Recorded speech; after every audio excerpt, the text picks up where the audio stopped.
झारखंड में पद पर रहते हुए मुख्यमंत्री हेमंत सोरेन को गिरफ्तार कर लिया गया है। यही नहीं, हेमंत सोरेन रातों रात इस्तीफा दे देते हैं और नए मुख्यमंत्री बनाए जाने के प्रस्ताव पर चंपई सोरेन का नाम सामने आता है। हेमंत सोरेन को ईडी गिरफ्तार कर ले रही है और यहां पर आपको बता दें कि जमीन घोटाले को लेकर झारखंड के मुख्यमंत्री सीएम हेमंत सोरेन से ईडी पूछताछ कर रही थी, जिसके बाद बुधवार को ये कयास लगाया जा रहा था कि उनको गिरफ्तार किया जा सकता है।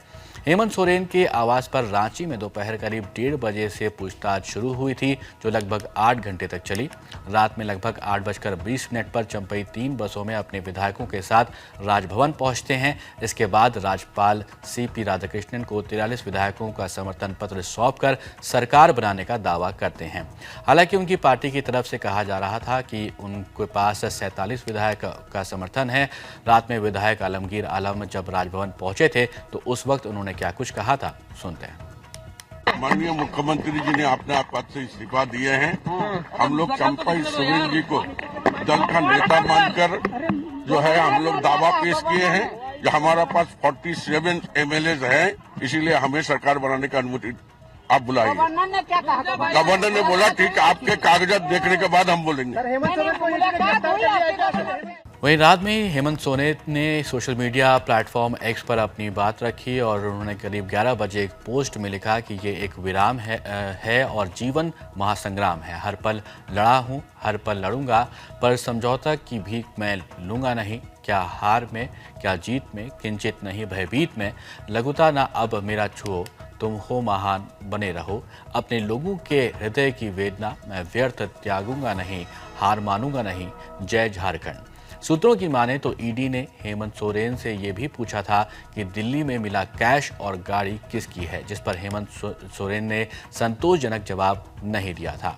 हेमंत सोरेन की गिरफ्तारी के बाद मेडिकल टीम भी मौके पर पहुंची थी और आज पीएमएलए कोर्ट में पेश कर ईडी न्यायिक हिरासत की मांग करेगी। वहीं विपक्ष हेमंत सोरेन की गिरफ्तारी के बाद हमलावर हो गया है। क्या कुछ कह रहे हैं, सुनते हैं। देखिए, जो हमारे राष्ट्रीय अध्यक्ष खड़गे जी ने जो बात कही है वो अनुभवी राजनेता हैं और उन्होंने अनुभव के आधार पर कहा कि ये 2024 का चुनाव है, उस अंतिम चुनाव हो सकता है। ये जनता के लिए अलार्मिंग है कि जिस प्रकार से चुनी हुई सरकार को फर्जी केस में फंसा कर सभी, चाहे विपक्ष जितने नेता हैं, उसके खिलाफ कार्रवाई की जा रही है, तो ये प्रजातंत्र की हत्या की कोशिश है और बिना विपक्ष के ये लोग देश चलाना चाहते हैं। इसका मतलब ये है कि दूसरे शब्दों में ये कहा जा सकता है कि तानाशाही रवैया है। राज्य बनने के बाद, झारखंड राज्य बनने के बाद सबसे असफल और सबसे भ्रष्ट सरकार का आज अंत हुआ है। माननीय हेमंत सोरेन जी से बहुत उम्मीदें थी राज्य की जनता को, जब पूर्ण बहुमत की सरकार उनके गठबंधन को मिला था और लोगों को लगता था कि एक नौजवान मुख्यमंत्री झारखंड को मिला है तो कुछ करेगा।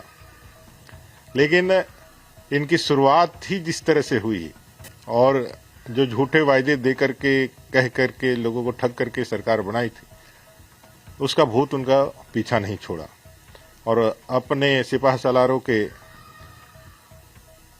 सिफारिश या सिपाह सालारों के सलाह से उन्होंने जो निर्णय लिए और जिस तरह से भ्रष्टाचार को अपना कार्यकाल में सबसे पसंदीदा विषय बनाया, उसका खामियाजा इनको भुगतना नहीं था। भ्रष्टाचार मिटाना है अपना अपना छोड़ के। भाजपा का भ्रष्टाचार जो है वो भ्रष्टाचार नहीं है, यही नहीं है उनका। तो इसलिए भाजपा के नियत और नीति पे बहस अब देश नहीं कर सकता है, जिसने पूरे देश के संघीय ढांचा को खत्म कर दिया। जेल के बारे में आ रहा है कि कैंप जेल बनाया गया आरके मलिक के बगल वाला घर, कैसे आप इसको देखते हैं? इतना तो रियायत आप कह सकते हैं कि मुख्यमंत्री को जेल ना भेज के कैंप जेल में रखा जा रहा है।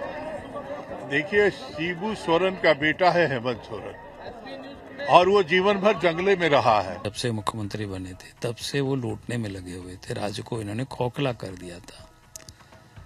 इतना करप्शन कभी नहीं सुने थे भाई। कोई एक भी क्षेत्र बचा हुआ नहीं था जहां करप्शन नहीं हो।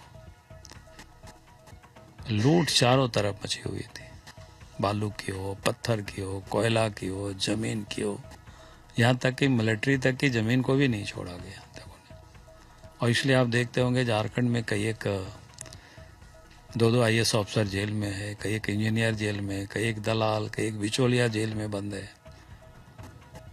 कई एक अफसरों के ऊपर ईडी वालों ने लीक करके दिया है सरकार को, इनके ऊपर FIR करिए, लेकिन हेमंत सोरेन ने वो भी नहीं किया था।